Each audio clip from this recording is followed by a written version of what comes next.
Okay, so we've talked about the tangent function, and now we're going to talk about the other two trig functions that will help us find missing parts of right triangles, and those are the cosine and sine functions.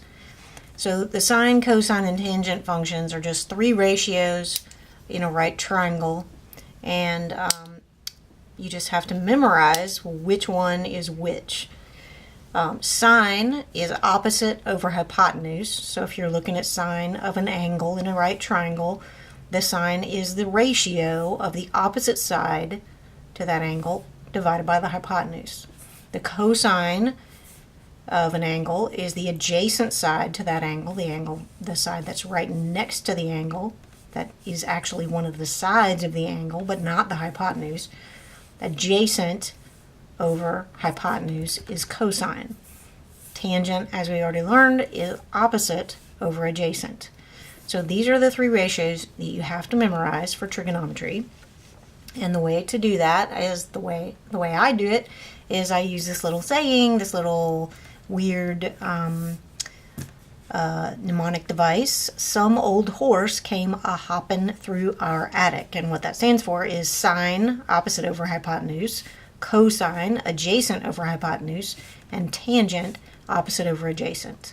So it just helps you remember what those three ratios are. So that's the way I do it. You can, if you have another one, you can use that or whatever. But the weirder it is, the easier it is to remember. Okay, so we're going to look at some examples of how we would use sine, cosine, and sine and cosine to solve some triangles for their missing parts. All right, so this triangle here, we have an angle that we know, 67 degrees. We have the hypotenuse, the longest side, which is always across from the right angle.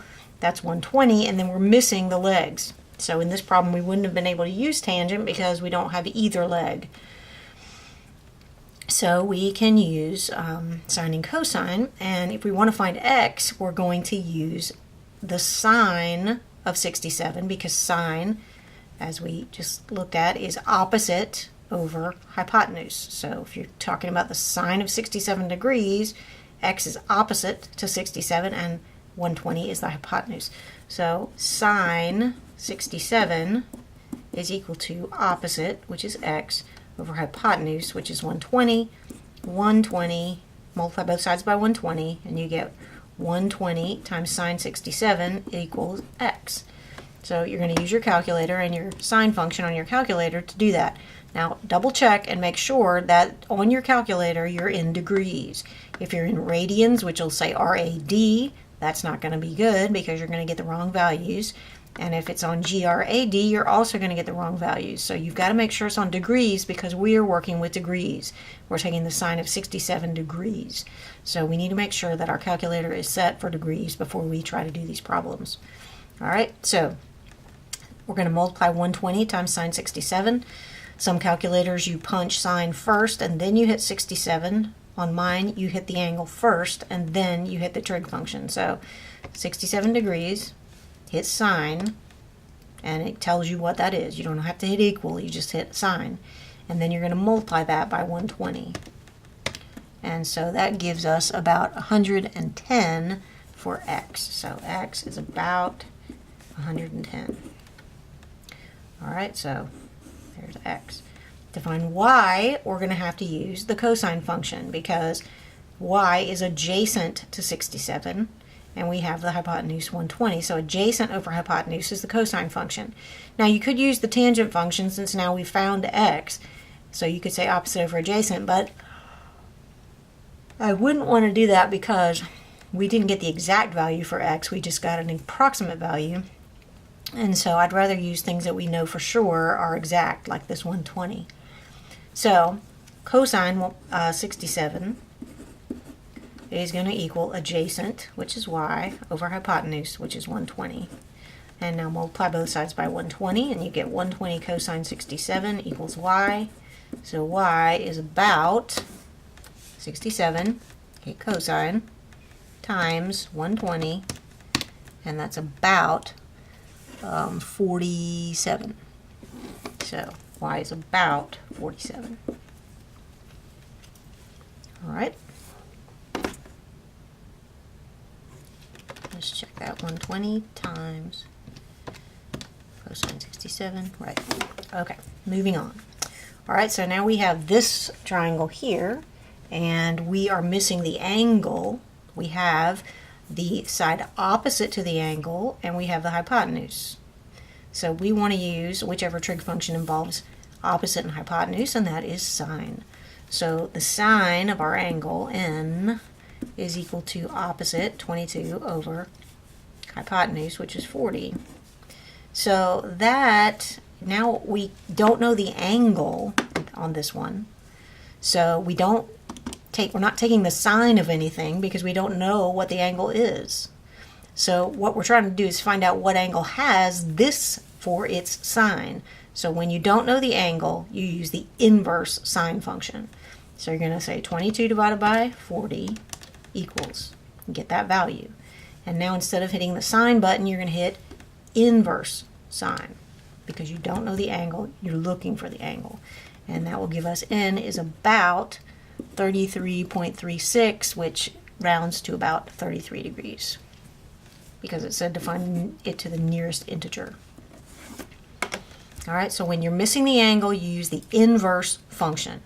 Inverse sine, inverse cosine, inverse tangent, whichever one you're working with, because you're not taking the sine of an angle, you're finding out which angle has that sine. All right, so let's look at the next ones. All right, here you are trying to find x, and you're given all the angles in the triangle, and you're given the hypotenuse. X is a leg. So if you use the 41 degree angle, you can do opposite over hypotenuse, so that would be sine. If you use the 49 degree angle, you'd be doing adjacent over hypotenuse, so you'd use cosine. So whichever one you want to use, it works either way. So I'll use sine of 41, and that will be opposite x over hypotenuse 100. Then I'll multiply both sides by 100, so I'll have 100 sine 41 equals x. And I'll punch all that in. 41, take the sine of it, multiply that by 100, and you get about 65.6 for x.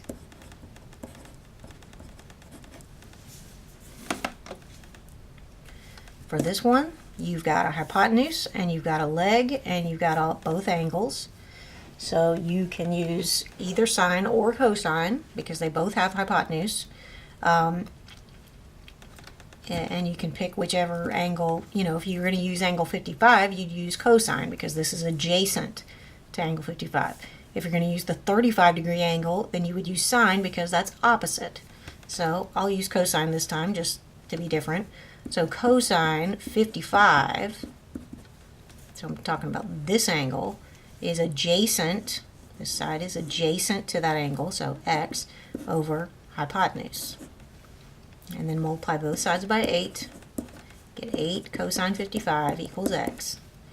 So you punch it in, 55, hit the cosine button, and times 8.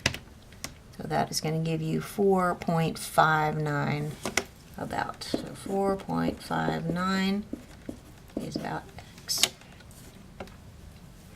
All right, for this last one, again, you can use sine or cosine. You're given the hypotenuse, you're given two angles, given all the angles, so I'll just use sine again. So sine, I'll use 50 because opposite over hypotenuse.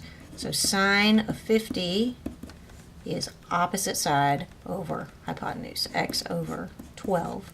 Then multiply both sides by 12, you get 12 sine 50 equals x. Punch it into the calculator. So 50, take the sine of it, and then multiply that by 12. So x is about 9.19.